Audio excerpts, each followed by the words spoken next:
5 chill stream, or probably put it as a reaction on YouTube. This is going to be showing the ins and outs of the PlayStation 5. I'm obviously very interested in this as a PlayStation fanboy, so here's hoping. We got about 4 minutes. If you're watching this as a video, you might just jump ahead a few minutes. It's just going to be me chatting off and on about certain things till then. And hopefully it'll be a pretty good stream. It's only about an hour. It'll be clocking about, I think it's at like 55 minutes. So it won't be too long, but I'm definitely interested in this. We are currently live on Twitch, obviously. And once this goes live, I can go full screen. Alright, in the meantime, I just need to do something.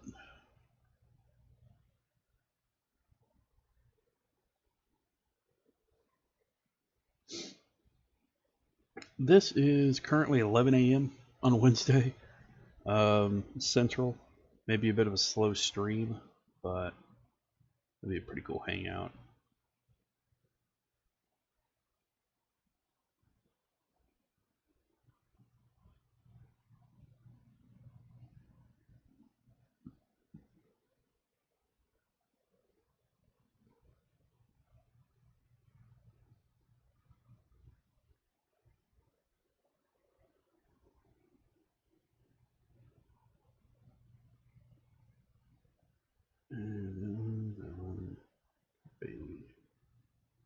I tried to share the Out of the Ordinary streams on Discord and Twitter.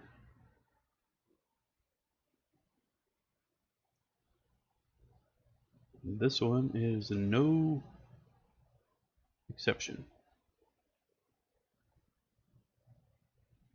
It was funny, last night I was streaming Pokemon and I got dared to twerk on stream. And I did it.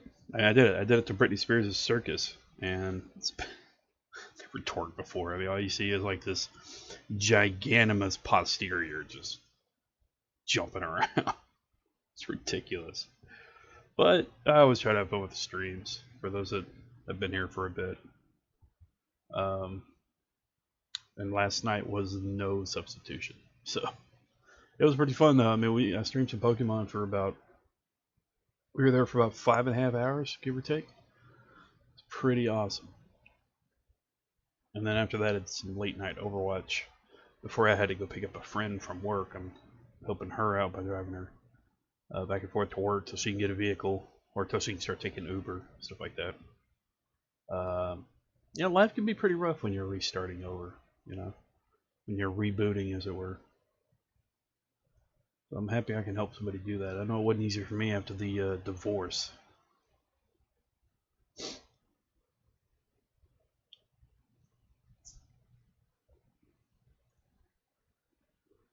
I don't usually look at chat on these things, but 60 seconds to the end of the world. Oh, this isn't live. Okay, I thought this would be a live stream, but this is actually pre-recorded. That makes sense.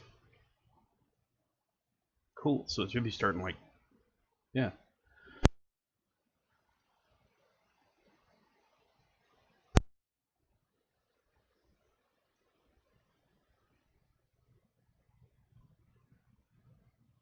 Come on, let's do this.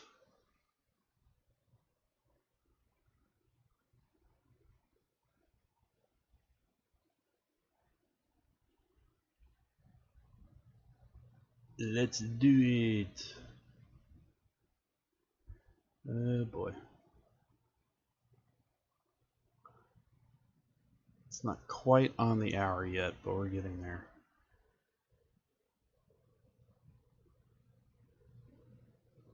Do do do do do do do do do do do. This is a long 20 seconds. There it is. Come on. We got 363,000 people waiting at the moment. That should tell you something. Start the freaking video. There it is. Oop.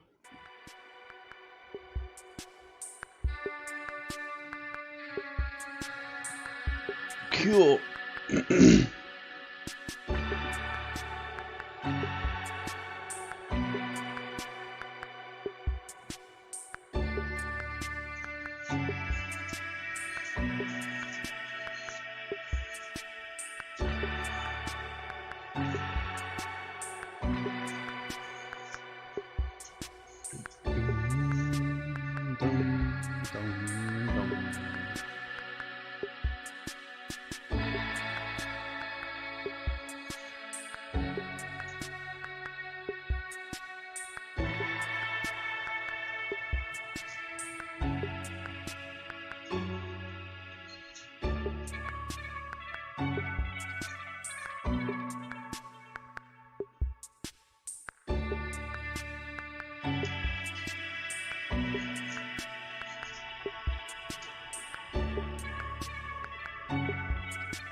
This is something I do every so often with my Slinky.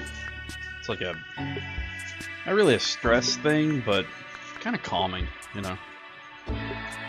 I'll sit here and I'll watch like The Simpsons some nights and just Simpsons, Futurama, Westwood, DC animated films, stuff like that. I have my routines, you know.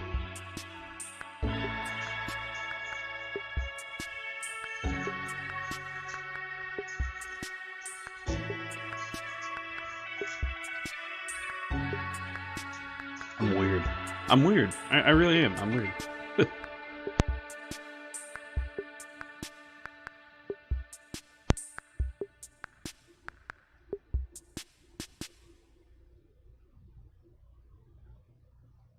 Hi. Unfortunately, we had to cancel the talk that we had planned for GDC. But we do have some super exciting news about PS5. And who better to bring that to you than the one and only Mark Cerny. Without further ado, over to you, Mark. Thank you, Jim. Wait. There will be lots of chances later on this year to look at the PlayStation 5 games. Today, I want to talk a bit about our goals for the PlayStation 5 hardware and how they influenced the development of the console. I think you all know I'm a big believer in console generations. Once every 5 or 6 or 7 years, a console arrives with substantially new capabilities. There's a lot of learning by the game developers, hopefully not too overwhelming, and soon there's games that could never have been created before. Now, it used to be that as a console designer, you'd somehow intuit what would be the best set of capabilities for the new console, and then build it in complete secrecy. For the PlayStation consoles, that period lasted through PlayStation 3, a powerful and groundbreaking console, but also one that caused quite a lot of heartache, as it was initially difficult to develop games for. So, starting with PlayStation 4, we've taken a different approach, roughly centered around 3 principles. The first of these is listening to the developers, which is to say that a lot of what we put into a console derives directly from the needs and aspirations of the game creators. We definitely do have some ideas of our own, but at the core of our philosophy for designing consoles is that game players are here for the fantastic games, which is to say that game creators matter. Anything we can do to make life easier for the game creators or help them realize their dreams, we will do. So, about once every 2 years, I take a tour of the industry. I go to the various developers and publishers, sit down, and discuss how they're doing with the current consoles and what they'd like to see in future consoles. This requires weeks on the road, as reaching the bulk of the game creators involves talking to well over 100 people at something like 24 publishers and developers. And it is incredibly valuable. By the way, the feature most requested by the developers, that was an SSD, which we were very happy to put in the hardware, but a lot of problem solving was required. I'll be doing a deep dive on the SSD and surrounding systems later on in this talk. It's also key to make a generational leap while keeping the console sufficiently familiar to game developers. I think about this in terms of balancing evolution and revolution. Now, with PlayStation 1, 2, and 3, the target was a revolution each time with a brand new feature set. That was great in many ways, but time for the developers to get up and running got longer with each console. In the past, I've called this time to triangle. Here's what I had for those 3 consoles. To be clear, I'm not talking about time to make a game. Developers will be ambitious, and it may take them 6 years or so to realize their vision. What I'm talking about is that dead time before graphics and other aspects of game development are up and running, and trying to minimize that. On the other hand, if we're trying to reduce that dead time to 0, that means the hardware architecture can't change at all. We're handcuffed. We need to judge for each feature what value it adds and whether it's worth the increase in developer time needed to support it. So with PlayStation 4, we were able to strike a pretty good balance between performance and familiarity. We got required learning back to PlayStation 1 levels. With PS5, the GPU was definitely the area we felt the most tension between adding new features and keeping a familiar programming model. Ultimately, I think we've ended up with something under a month of getting up to speed. That feels like we're striking about the right balance. I'll go into a bit more detail later today about our philosophy with the GPU and the specific feature set that resulted from it. It's also very important for us, as the hardware team, to find new dreams, by which I mean something other than CPU performance, GPU performance, and the amount of RAM. The increase in graphics performance over the past 2 decades has been astonishing, but there are other areas in which we can innovate and provide significant value to the game creators, and through them, the players.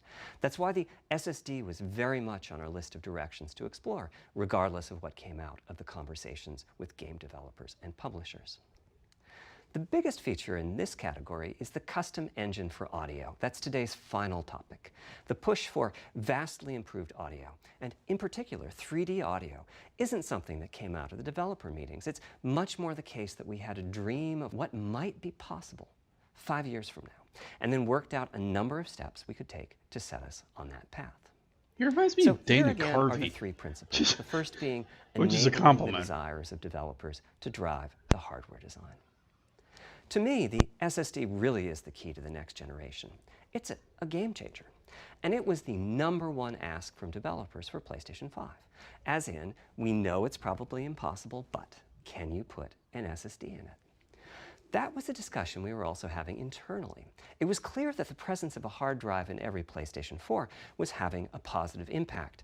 A lot of things that would simply have been impossible at Blu-ray disc speeds were now possible. At the same time, though, in 2015 and 2016, when we were having these conversations, developers were already banging up against the limits of the hard drive, and a lot of developer time was being spent designing around slow load speeds. I want to focus in on just one number here, which is how long it takes to load a gigabyte of data from a hard drive. The difficulty being that hard drives are neither particularly fast nor flexible. Yeah. If all your data is in one block, which is frankly not very likely, you can load 50 to 100 megabytes a second, depending on where the data is located on the hard drive. Let's assume it's on the outer edge, which means loading a gigabyte takes 10 seconds. If you compress your game packages, you can fit more data on the Blu-ray disc and also effectively boost your hard drive read speed by the compression ratio. We support zlib decompression on PlayStation 4 that gets you something like 50% more data on the disk and 50% higher effective read speed. Unfortunately, though, it's highly likely that your data is scattered around in various files on the hard drive, as well as sourced from multiple locations within those files. So lots of seeks are needed at 2 to 50-ish milliseconds each. My rule of thumb is that the hard drive is spending 2/3 of its time seeking and only 1/3 of its time actually loading data. Putting all of that together, a gigabyte is very roughly 20 seconds to load from a hard drive.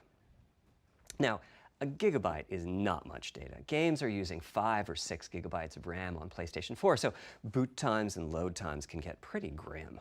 Or to put that differently, as a player, you wait for the game to boot, wait for the game to load, wait for the level to reload every time you die, and you wait for what is euphemistically called fast travel.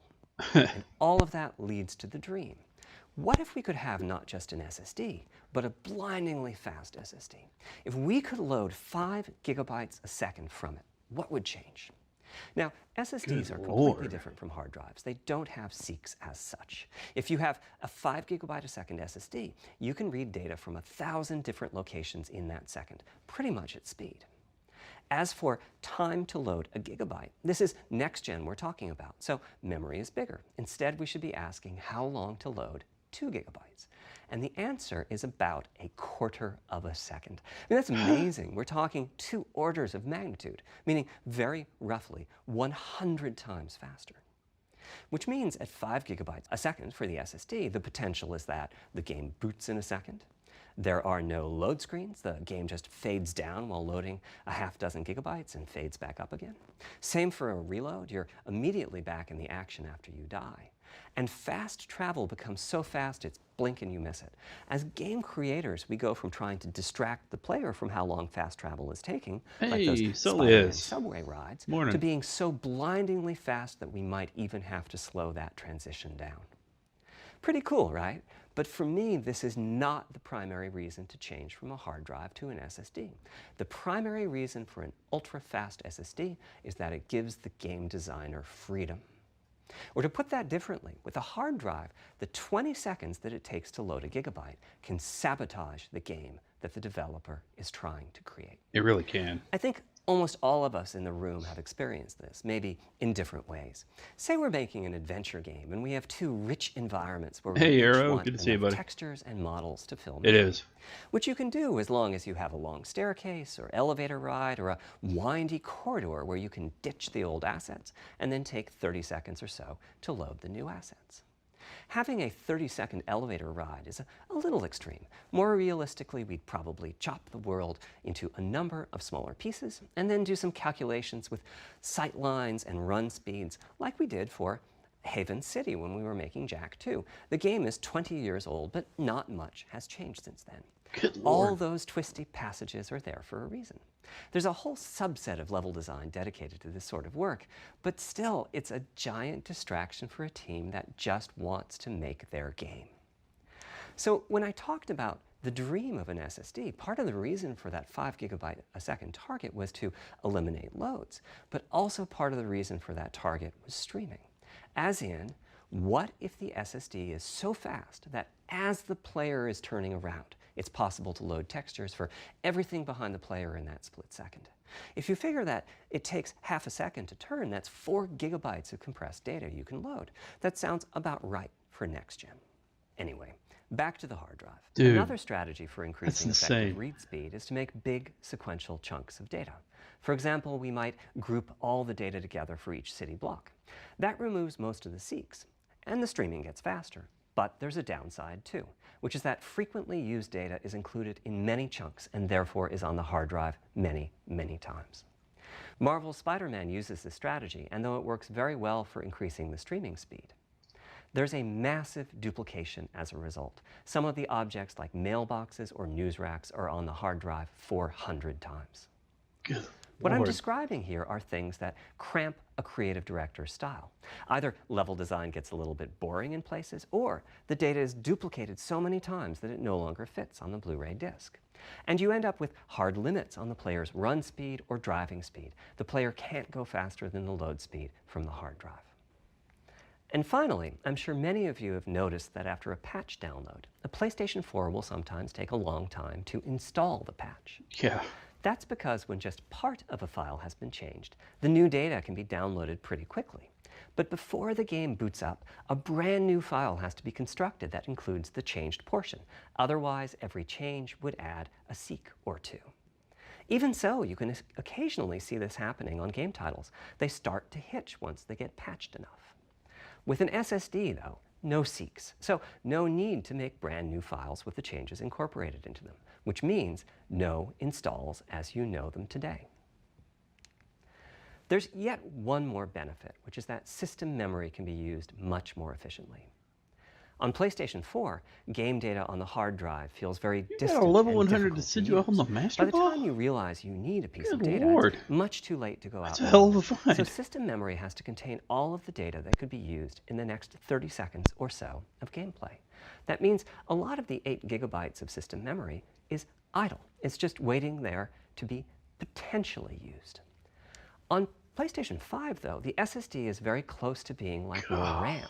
Typically, it's fast enough that when you realize you need a piece of data, you can just load it from the SSD and use it. There's no need to have lots of data parked in system memory waiting to potentially be used. A different way of saying that is that most of RAM is working on the game's behalf. This is one of the reasons that 16 gigabytes of GDDR6 feels right for PlayStation 5. The presence of the SSD reduces the need for a massive intergenerational increase in size. So back to the dream of the SSD. Here's the set of targets. Boot the game in a second, no load screens, design freedom, meaning no twisty passages or long corridors, more game on the disk and more game on the SSD, and finally, those patch installs go away. The reality, though, is that the SSD is just one piece of the puzzle. There's a lot of places where bottlenecks can occur in between the SSD and the game code that uses the data. You can see this on PlayStation 4. If I use an SSD with 10 times the speed of a standard hard drive, I probably see only double the loading speed, if that. For PlayStation 5, our goal was not just that the SSD itself be 100 times faster. It was that game loads and streaming would be 100 times faster. So Dude, that's a hell of a leap. every single potential bottleneck needed to be addressed. And there are a lot of them. Let's look at check-in. Yeah, well, and exactly. what happens when A lot its more than overhead gets PS4. 100 times larger. Conceptually, check-in is a pretty simple process. Data is loaded into system memory from the hard drive or SSD. It's examined. A few values are tweaked to check it in, and then it's moved to its final location. At the SSD speeds we're talking about, that last part, moving the data, meaning copying it from one location to another, takes roughly an entire next-gen CPU core. And that's just the tip of the iceberg. If all the overheads get 100 times larger, that will cripple the frame rate as soon as the player moves, and that massive stream of data starts coming off the SSD. So to solve all of that, we built a lot of custom hardware, namely a custom flash controller and a number of custom units in our main chip. The flash controller in the SSD was designed for smooth and bottleneck-free operation, but also with games in mind. For example, there are 6 levels of priority when reading from the SSD.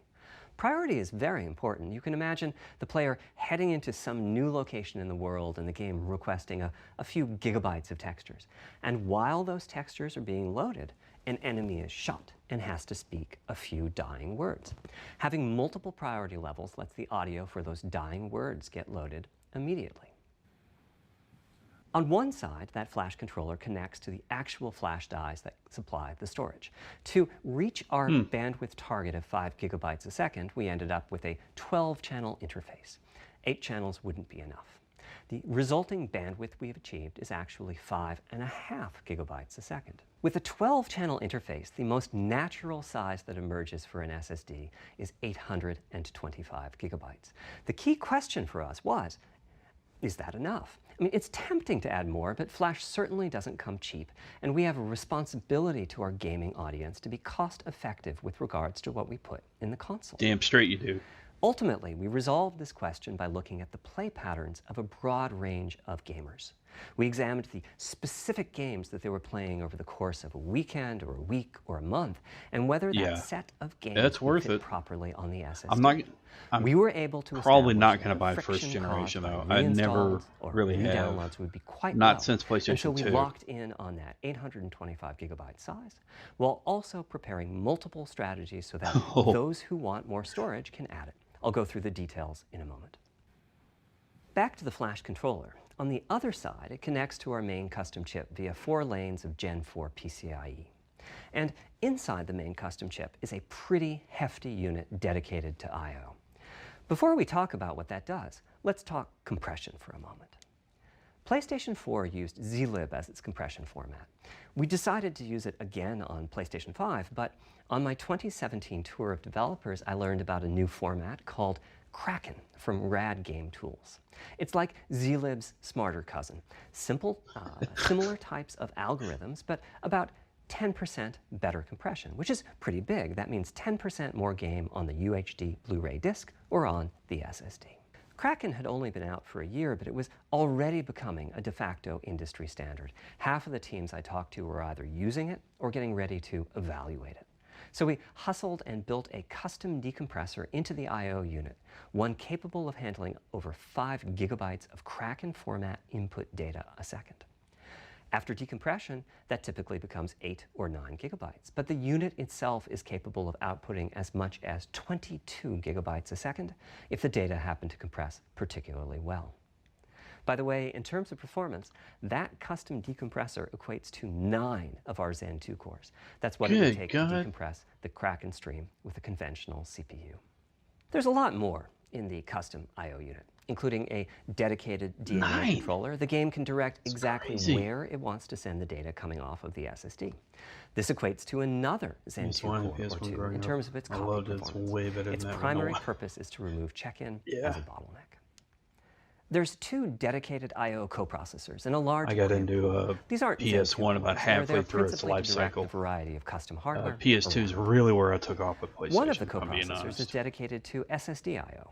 This lets us bypass traditional file I/O and its bottlenecks when reading from the SSD. Really kind of did it for me. The other is responsible for memory mapping, which I know doesn't sound like anything related to the SSD, but a lot of developers map and remap memory as part of file I/O, and this too can become a bottleneck.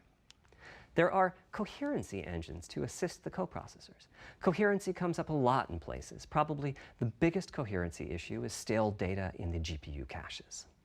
Flushing all of the GPU caches whenever the SSD is read is an unattractive option. Oh, Kirby it could 64? really hurt That the was GPU fun. performance. So we've implemented a gentler way of doing things, where the coherency engines inform the GPU of the overwritten address ranges, and custom scrubbers in several dozen GPU caches do pinpoint evictions of just those address ranges. The best thing is, as a game developer, when you read from the SSD, you don't need to know any of this. You don't even need to know that your data is compressed. You just indicate what data you'd like to read from your original uncompressed file and where you'd like to put it, and the whole process of loading it happens invisibly to you and at very high speed. Back to the dream. Thanks to all of that surrounding hardware, our 5.5 gigabytes a second really should translate into something like 100 times faster I/O than PS4 and allow the dream of no load screens and super fast streaming to become a reality. Having said that, expandability of our SSD is going to be quite important. Flash is costly, and you may very well want to add storage to whatever we put in the console. Now, the kind of storage you need depends on how you're going to use it. If you have an extensive PlayStation 4 library and you'd like to take advantage of backwards compatibility to play those games on PlayStation 5, then a large external hard drive is ideal. You can leave your games on the hard drive and play them directly from there, thus saving the pricier SSD storage for your PlayStation 5 titles. Right. Or you can copy your active PlayStation 4 titles to the SSD. If your purpose in adding more storage is to play PlayStation 5 titles, though, ideally you would add to your SSD storage. We will be supporting certain M2 SSDs. These are internal drives that you can get on the open market and install in a bay in the PlayStation 5. As for which ones we support and when, I'll get to that in a moment. They connect through the custom I/O unit just like our SSD does, so they can take full advantage of the decompression, I/O coprocessors, and all the other features I was talking about. Here's the catch, though. That commercial drive has to be at least as fast as ours. Games that rely on the speed of our SSD need to work flawlessly with any M2 drive. When I gave the Wired interview last year, I said that the PlayStation 5 SSD was faster than anything available on PC. At the time, commercial M2 drives used PCIe 3.0, and 4 lanes of that cap out at 3.5 gigabytes a second. In other words, no PCIe 3.0 drive can hit the required spec. Gotcha. M2 drives with PCIe 4.0 are now out in the market. We're getting samples and seeing 4 or 5 gigabytes a second from them. By year's end, I expect there will be drives that saturate 4.0 and support 7 gigabytes a second. Having said that, we are comparing apples and oranges, though, because that commercial M2 drive will have its own architecture, its own flash controller, and so on. For example, the NVMe specification lays out a priority scheme for requests that the M2 drives can use. And that scheme is pretty nice, but it only has 2 true priority levels. Our drive supports 6. We can hook up a drive with only 2 priority levels, definitely, but our custom I/O unit has to arbitrate the extra priorities rather than the M2 drive's flash controller. And so the M2 drive needs a little extra speed to take care of issues arising from the different approach. That commercial drive also needs to physically fit inside of the bay we created in PlayStation 5 for M2 drives. Unlike internal hard drives, there's unfortunately no standard for the height of an M2 drive, and some M2 drives have giant heat sinks. In fact, some of them even have their own fans. Good Lord. Right now, we're getting M2 drive samples and benchmarking them in various ways. When games hit beta as they get ready for the PlayStation 5 launch at year-end, we'll also be doing some compatibility testing to make sure that the architecture of particular M2 drives isn't too foreign for the games to handle. Once we've done that compatibility testing, we should be able to start letting you know which drives will physically fit and which drive samples have benchmarked appropriately high in our testing. It would be great if that happened by launch, but it's likely to be a bit past it. So please hold off on getting that M2 drive until you hear from us. Yeah, that makes sense. Back to our principles. Balancing evolution and revolution is the second of them. This was definitely a recurring theme with the GPU. We need new GPU features and capabilities. If we only have more performance, it's not really a new generation of console. Of course, many of these capabilities result in more performance. That's part of why a PlayStation 5 teraflop is more powerful than a PlayStation 4 teraflop. But we aren't just looking for the performance. We also need the ability to do something with the GPU that could not have been done before. And we need higher performance per watt. Every time we double the performance of some GPU component, we don't want to find out we've doubled the power consumed and the heat produced. But at the same time, we have to make sure the GPU can run PS4 games, and we have to ensure that the architecture is easy for the developers to adopt. Now, backwards compatibility was handled masterfully by AMD. They treated it as a key need throughout the design process. As our solution to adding new features without blindsiding developers, we made sure that if there were new significant features, it would be optional to use them. The GPU supports ray tracing, but you don't have to use ray tracing to make your game. The GPU supports primitive shaders, but you can release your first game on PlayStation 5 without making any use of them. Before I get into the capabilities of the GPU, I'd like to make clear 2 points that can be quite confusing. First, we have a custom AMD GPU based on their RDNA 2 technology. What does that mean?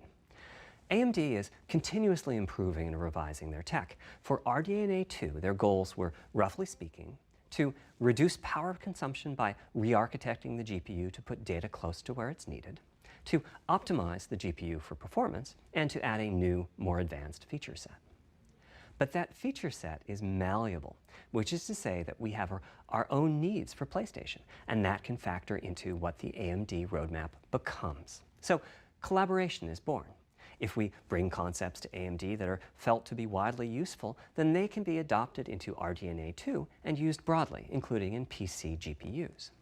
If the ideas are sufficiently specific to what we're trying to accomplish, like the GPU cache scrubbers I was talking about, then they end up being just for us.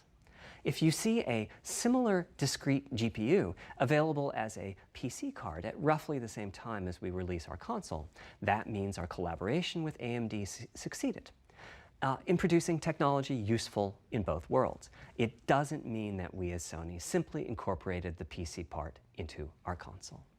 This continuous improvement in AMD technology means it's dangerous to rely on teraflops as an absolute indicator of performance, and CU count should be avoided as well. In the case of CPUs, we all understand this. The PlayStation 4 and PlayStation 5 each have 8 CPUs, but we never think that meant the capabilities and performance are equal. It's the same for CUs. For one thing, they've been getting much larger over time. Adding new features means adding lots of transistors. In fact, the transistor count for a PlayStation 5 CU is 62% larger than the transistor count for a PlayStation 4 CU. Good God. Second, the PlayStation 5 GPU is backwards compatible with PlayStation 4. What does that mean? One way you can achieve backwards compatibility is to put the previous console's chipset in the new console, like we did with some PlayStation 3s.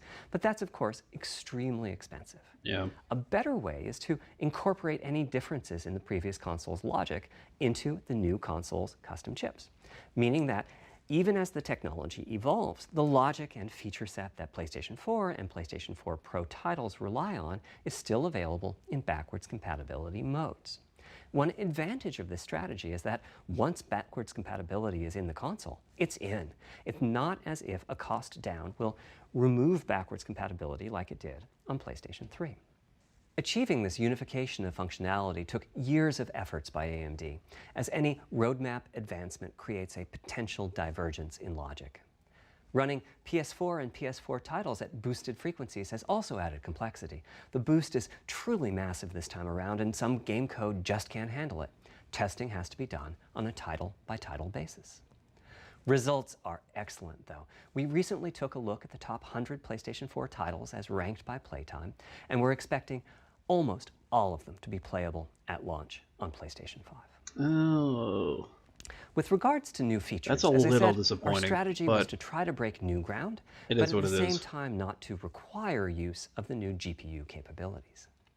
For more than a decade, GPUs have imposed a restriction on game engines.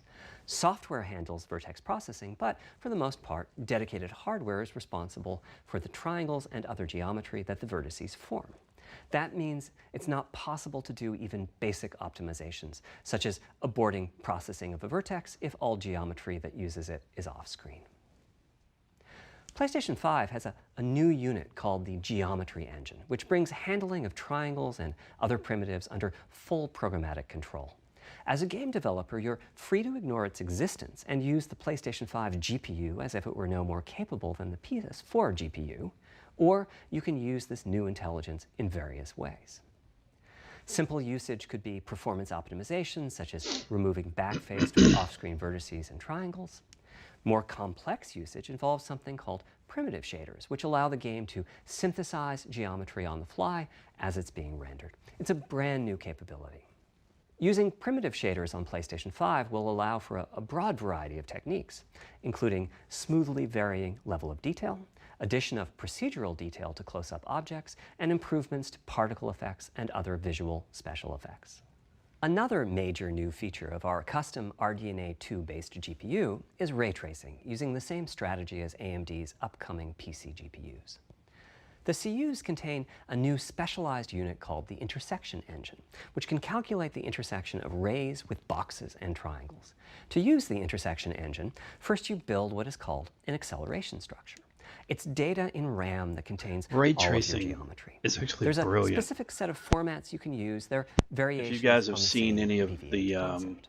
Then, in your shader program, you use a new instruction. if y'all seen any of the Shadow of the Tomb Raider playthroughs I've done, I actually have ray tracing enabled via my GTX 1070, and holy crap, compared to old school shaders, what it used to before ray tracing, it looks immaculate. It's amazing. With logic-heavy code. There's of course no need to use ray tracing. PS4 graphics engines will run just fine on PlayStation 5, but it presents an opportunity for those interested. I'm thinking it'll take less than 1 million rays a second to have a big impact on audio. That should be enough for audio occlusion and some reverb calculations. With a bit more of the GPU invested in ray tracing, it should be possible to do some very nice global illumination. Having said that, adding ray-traced shadows and reflections to a traditional graphics engine could easily take hundreds of millions of rays a second, and full ray tracing could take billions. How far can we go? I'm starting to get quite bullish. I've already seen a PlayStation 5 title that's successfully using ray tracing-based reflections in complex animated scenes with only modest costs. Another set of issues for the GPU involved size and frequency. How big do we make the GPU, and what frequency do we run it at? This is a balancing act. The chip has a cost, and there's a cost for whatever we use to supply that chip with power and to cool it. In general, I like running the GPU at higher frequency. Let me show you why. Here's 2 possible configurations for a GPU roughly of the level of the PlayStation 4 Pro. This is a thought experiment. Don't take these configurations too seriously. If you just calculate teraflops, you get the same number. But actually, the performance is noticeably different because teraflops is defined as the computational capability of the vector ALU. That's just one part of the GPU. There are a lot of other units. And those other units all run faster when the GPU frequency is higher. At 33% higher frequency, rasterization goes 33% faster. Processing the command buffer goes that much faster. The L2 and other caches have that much higher bandwidth, and so on. About the only downside is that system memory is 33% further away in terms of cycles. But the large number of benefits more than counterbalance that. As a friend of mine says, a rising tide lifts all boats. Also, it's easier to fully use 36 CUs in parallel than it is to fully use 48 CUs. When triangles are small, it's much harder to fill all those CUs with useful work. So there's a lot to be said for faster, assuming you can handle the resulting power and heat issues, which frankly, we haven't always done the best job at.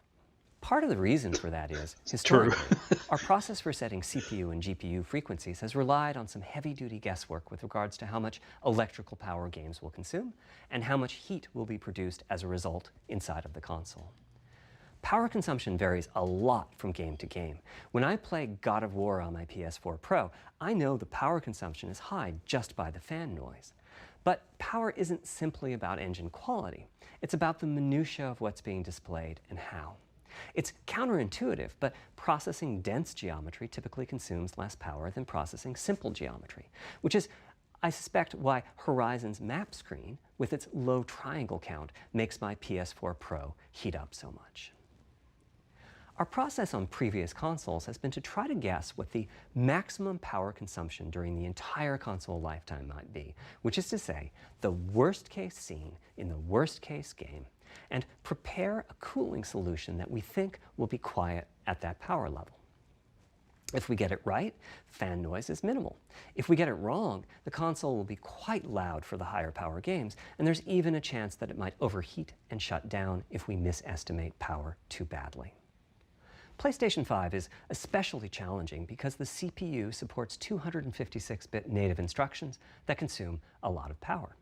These are great here and there, but presumably only minimally used. Or are they? If we plan for major 256-bit instruction usage, we need to set the CPU clock substantially lower or noticeably increase the size of the power supply and fan. So, after much discussion, we decided to go with a very different direction on PlayStation 5. We built a GPU with 36 CUs. Mind you, RDNA 2 CUs are large. Each has 62% more transistors than the CUs we were using on PlayStation 4. So if we compare transistor counts, 36 RDNA 2 CUs equates to roughly 58 PlayStation 4 CUs. It is a fairly sizable GPU. Then we went with a variable frequency strategy for PlayStation 5, which is to say we continuously run the GPU and CPU in boost mode. We supply a generous amount of electrical power and then increase the frequency of GPU and CPU until they reach the capabilities of the system's cooling solution. It's a completely different paradigm. Rather than running at constant frequency and letting power vary based on the workload, we run at essentially constant power and let the frequency vary based on the workload. We then tackled the engineering challenge of a cost-effective and high-performance cooling solution designed for that specific power level. In some ways, it becomes a simpler problem because there are no more unknowns. There's no need to guess what power consumption the worst-case game might have. As for the details of the cooling solution, we're saving them for our teardown. I think you'll be quite happy with what the engineering team came up with. I hope so, because that's going to be a lot of power. How fast can we run the GPU Especially and constantly CPU with this strategy? The simplest approach would be to look at the actual temperature of the silicon die and throttle the frequency on that basis. But that won't work. It fails to create a consistent PlayStation 5 experience. It wouldn't do to run a console slower simply because it was in a hot room. So rather than look at the actual temperature of the silicon die, we look at the activities that the GPU and CPU are performing and set the frequencies on that basis, which makes everything deterministic and repeatable. While we're at it, we also use AMD's Smart Shift technology and send any unused power from the CPU to the GPU so it can squeeze out a few more pixels. The benefits of this strategy are quite large. Running a GPU at 2 GHz was looking like an unreachable target with the old fixed frequency strategy. With this new paradigm, we're able to run way over that. In fact, we have to cap the GPU frequency at 2.23 gigahertz so that we can guarantee that the on-chip logic operates properly. 36 CUs at 2.23 gigahertz is 10.3 teraflops, and we expect the GPU to spend most of its time at or close to that frequency and performance. That's insane. Similarly, running the CPU at 3 gigahertz was causing headaches with the old strategy. But now we can run it as high as 3.5 gigahertz. In fact, it spends most of its time at that frequency. That doesn't mean all games will be running at 2.23 gigahertz and 3.5 gigahertz. When that worst-case game arrives, it will run at a lower clock speed, but not too much lower. To reduce power by 10%, it only takes a couple of percent reduction in frequency, so I'd expect any downclocking to be pretty minor. All things considered, the change to a variable frequency approach will show significant gains for PlayStation gamers. The final of our 3 principles was about finding new dreams. It's important for us on the hardware team to find new ways to expand or deepen gaming, and that's what led us to a focus on 3D audio. As players, we experience the game through the visuals, through audio, and through the feedback we receive from the controller, such as rumble or haptics. Personally, I feel a game is just dead without audio. Visuals are, of course, important, but the impact of audio is huge as well. Yeah. At the same time, the audio team on a game project has to do a lot with a little. For example, on PlayStation 4, there's fierce competition for the Jaguar CPU cores. Audio typically ends up getting just a fraction of a core. That's not much of a computational resource, particularly when you consider that the visuals run at 30 or 60 frames a second, but audio processing needs to happen at almost 200 times a second. So it's been tough going making forward progress on audio with PlayStation 4, particularly when PlayStation 3 was such a beast when it came to audio. The SPUs in Cell were almost a perfect one of the device greatest for audio games Simple I've ever. pipelined algorithms could really take advantage The of greatest asynchronous audio data games I've and ever frequently encountered reached on 100% any resolution PlayStation of the floating point or wave. even PC There's unfortunately was nothing comparable on PlayStation 4. Hellblade. Probably Hellblade, the most dramatic progress oh my in god, PlayStation the 4 whispers, generation the has been with voices virtual all reality. around, that The sound 3DS use VR hardware has was its own audio unit. awesome. It supports It about creeped me the 40 hell out, 3D but it was 3D so sound awesome. sources. And this provided a hint as to where we could go with audio, as well as some valuable experience. Not to oversimplify, but here were our goals for audio on PlayStation 5. The It is first a goal beast. was great audio for everyone, not just VR users or soundbar owners or headphone users. That meant audio had to be part of the console. It couldn't be a peripheral. The second goal was to support hundreds of sound sources. We didn't want developers to have to pick and choose what sounds would get 3D effects and which wouldn't. We wanted every sound in the game to have dimensionality. And finally, we wanted to really take on the challenges of presence and locality.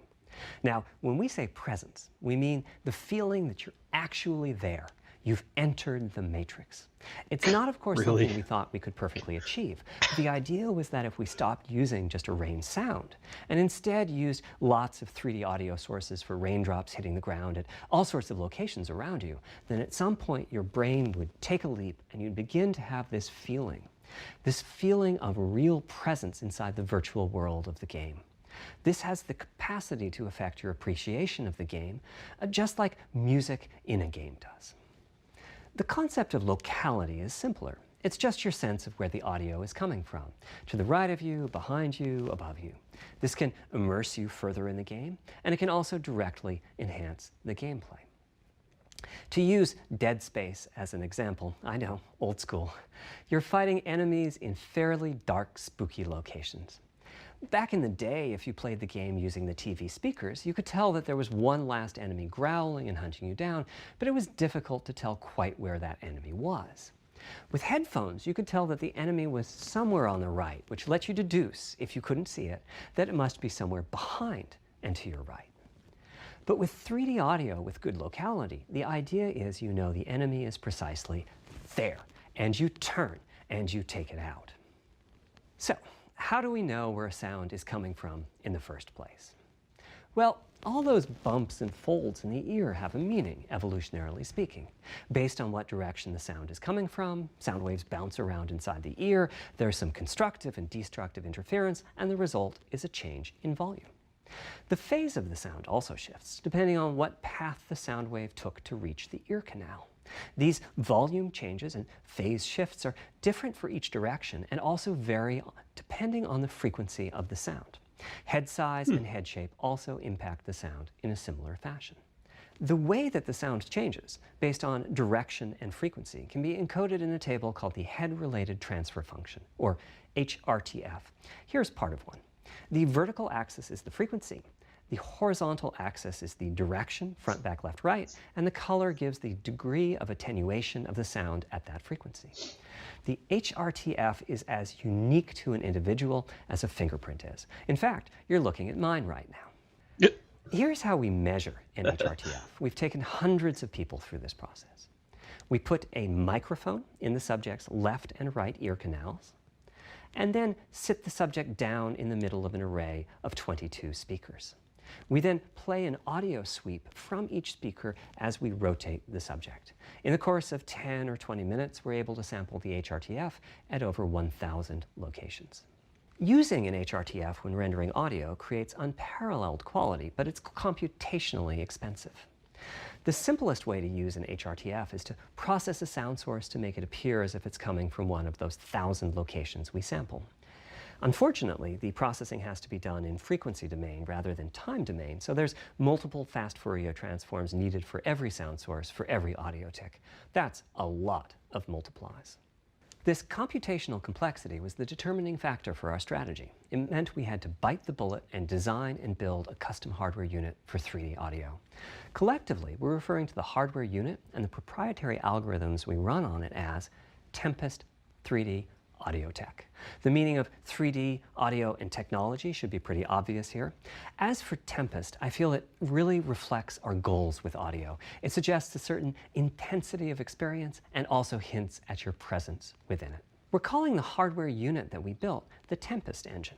It's based on AMD's GPU technology. We modified a compute unit in such a way as to make it very close to the SPUs in PlayStation 3. Remember when I said that they were ideal for audio? So the Tempest engine has no caches, just like an SPU.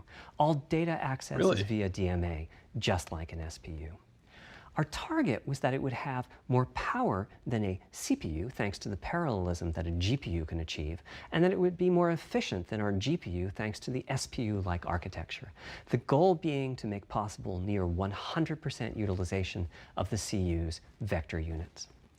Where we ended up is a unit with roughly the same SIMD power and bandwidth as all 8 Jaguar cores in the PlayStation 4 combined. If we were to use the same algorithms as PSVR, that's enough for something like 5,000 sound sources. But of course, we want to use more complex algorithms, and we don't need anything like that number of sounds. It would have been wonderful if a simpler strategy, such as using Dolby Atmos peripherals, could have achieved our goals, but we wanted 3D audio for all, not just those with licensed soundbars or the like. No, and I appreciate that. Also, we wanted many hundreds of sound sources, not just the 32 that Atmos supports. And finally, we wanted to be able to throw an overwhelming amount of processing power at the problem, and it wasn't clear what any peripheral might have inside of it. In fact, with the Tempest engine, we've even got enough power that we can allocate some to the games, to the extent that games want to make use of convolution reverb and other algorithms that are either computationally expensive or need high bandwidth. But the primary purpose of the Tempest engine remains 3D audio. Now, 3D audio is a major academic research topic. It's safe to say that no one in the world has all of the answers. And the set of algorithms that has to be invented, tuned, or implemented to realize our vision for 3D audio is immense. For example, use of HRTFs in games is quite complex. Before, I talked about making a sound source appear as if it's coming from one of those 1,000 HRTF sample locations. But for high-quality 3D game audio, we have to handle other possibilities. The sound source might not be at one of the 1,000 HRTF sample locations, so we have to blend the HRTF data from the closest locations that we have sampled. The sound source might be moving, which needs very special handling as that blend keeps changing, and that can cause phase artifacts in the resulting audio. Or the sound source might have a size to it, meaning it should feel as if it's coming from an area rather than a single point. There's also whole categories of approaches to be handled. 3D audio can be implemented using individual processing of 3D sound sources. But alternatively, ambisonics can be used for 3D audio. Ambisonics being somewhat like the spherical harmonics used in computer graphics. And finally, there's audio devices. The player might be using headphones or TV speakers or have a higher-end surround sound setup with 6 or more speakers, all of which need different approaches. That's a lot of variations. It's nice to have the computational resources of the Tempest engine, but it's clear that achieving our ultimate goals with 3D audio is going to be a multi-year, step-by-step process. Having said that, headphone audio implementation is largely complete at this time. It was a natural place for us to start. With headphones, we control exactly what each ear hears, and therefore the algorithmic development and implementation are more straightforward. For TV speakers and stereo speakers, we're in the process of implementing virtual surround sound. The idea being that if you're sitting in a sweet spot in front of the TV, then the sound can be made to feel as if it's coming from any direction, even behind you. Virtual surround sound has a lot in common with 3D audio on headphones, but it's more complex because the left ear can hear the right speaker and vice versa. Yeah. We have a basic implementation of virtual surround sound up and running. We're now looking at increasing the size of that sweet spot, which is to say, making the area you need to be in to feel the 3D effect larger, and we're also working to boost the sense of locality. Headphone audio is the current gold standard for 3D audio on PlayStation 5, but we're going to see what we can do to bring virtual surround sound to a similar level, after which we'll start in on setups with more speakers, such as 6-channel surround sound. It's now to the point where some of the PlayStation 5 games in development are extensively using these systems. One of the game demos allows you to toggle between conventional PlayStation 4 style stereo audio and our new 3D audio. I listened with just an ordinary pair of over-the-ear headphones, and wow, I could feel a difference. 3D audio has that dimensional feel to it. Conventional stereo audio feels smashed flat by comparison. The improvement is obvious. So, a big advancement, but have I entered the matrix? Does my brain believe I'm really there? Like I was talking about earlier when I explained our target of presence. Well, the answer is no. But you've probably caught on to what's missing here, namely whose HRTF was being used. It wasn't mine, it was the default HRTF. The audio team analyzed the hundreds that they measured and chose the one they felt was the closest fit to the total game-playing audience. This shows a piece of the default HRTF on the left and my HRTF on the right. You can see that the general features are much the same, but the details are quite different. With the default HRTF, as I said, the 3D audio sounds pretty great. When I use my HRTF, though, the audio reaches a higher level of realism, which is to say that when using headphones and my HRTF, I occasionally get fooled and even think a sound is coming from the real world when it's actually coming from the game. A corollary to this is that there are a few people whose HRTFs are sufficiently far from the default HRTF, that's the red dot here, that they can toggle between PS4 style and PS5 style audio and not sense much difference. I've had a few people describe the PlayStation 5's 3D audio as sounding like a bit better stereo audio. Presumably they're the ones at the very edges of this diagram. Which means what HRTF you're using is key. I'd like everyone to be able to experience what I'm experiencing, but obviously it's not possible to measure the HRTF of every PlayStation user. Not yet. That means HRTF selection and synthesis are going to be big topics going forward as the Tempest technology matures. At PlayStation 5 launch, we'll be offering a choice of 5 HRTFs. There's a simple test where you pick the one that gives you the best locality. That's just the first step, though. This is an open-ended research topic. Maybe you'll be sending us a photo of your ear and we'll choose a neural network to pick the closest HRTF in our library. Maybe you'll be sending us a video of your ears and your head and we'll make a 3D model of them and synthesize the HRTF. Maybe you'll play an audio game to tune your HRTF. We'll be subtly changing it as you play and home in on the HRTF that gives you the highest score, meaning that it matches you the best. This is a journey we'll all be taking together over the next few years. Ultimately, we're committing to enabling everyone to experience that next level of realism. Hopefully, I've been able to illustrate a bit about our design and decision-making process today and why PlayStation 5 has the feature set that it does. Now comes the fun part. We get to see how the development community takes advantage of that feature set. I'm hoping for the completely unexpected. Will it come from audio, ray tracing, the capabilities of the SSD, or something else? I guess we'll find out soon enough. Thank you for your time today. So, couple of initial thoughts I was thinking about as he was talking. HRTF, we obviously nowadays have the ability to analyze our face, eye movement, stuff like that. You can even map out your eyes and your facial features. If the whole 3D audio thing, which I'm totally for because I'm an ASMR fanatic, and if you know anything about ASMR, it's, you know, triggers tingles in your brain. It's like a comforting feeling. If we could ever get to the point to where our ears can be analyzed via laser or something to that degree, or be able to tune it via an audio test, because much like he said, our hearing is much like our fingerprint. Everybody hears differently, and we obviously have outliers where things sound different, don't sound different, so on and so forth. But if we can ever reach that level to where we could map out our own personal HRTF, that would be pretty amazing. Unfortunately, I feel that to be a bit of a back burner feature, really. I'm not sure if I'm enthusiastic about them focusing on that too much, but then again, it might work out. I don't know. Personally, I would have liked for them to focus more on backwards compatibility, especially being an old school gamer of PS1, PS2, PS3. Obviously, very glad to hear PS4 can have backwards compatibility. It's not really a big deal to me because they're eventually going to remaster stuff. They're eventually going to release stuff digitally, which you can stream like via PlayStation Now. But with that said, get beast of a console. Yeah, exactly. The sound can be custom fitted for your hearing because of the folds in our ears and the way our skin, you know, develops as we grow up. Or if you have hearing loss as you get older, you know, you can benefit the most from having your hearing mapped out. So again, it's a really cool feature. I laughed a little when he started talking about, you know, sending a picture of your ear in to get it custom made. Kind of, I'm like, okay, well that's a little up there for if you have the money, but overall it looks amazing. I mean, obviously SSD is a big leap forward for consoles.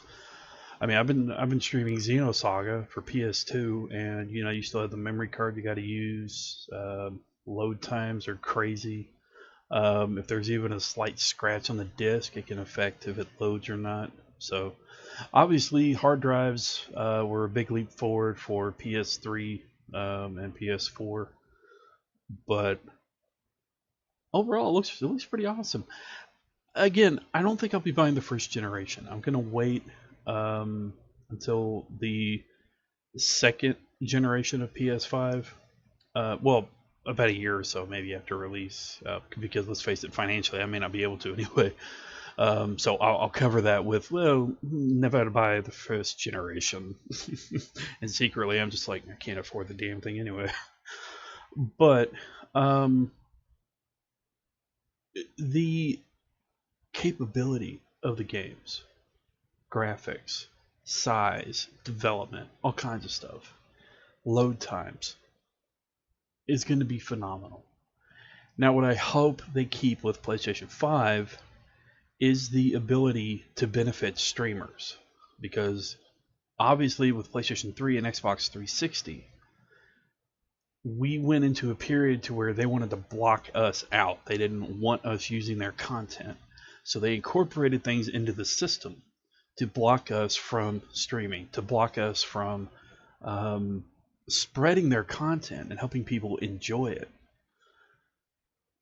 I hope they keep up with that, because with PlayStation 4 and Xbox One, obviously they opened up the doors a whole lot more.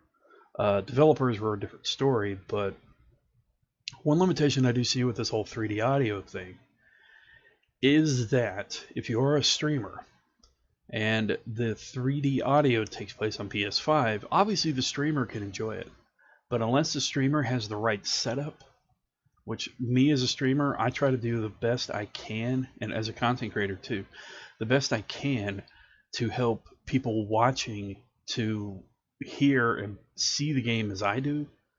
But with 3D audio, the front line would be the streamer, what they're hearing, which I would be able to hear just fine if I have the right system for it.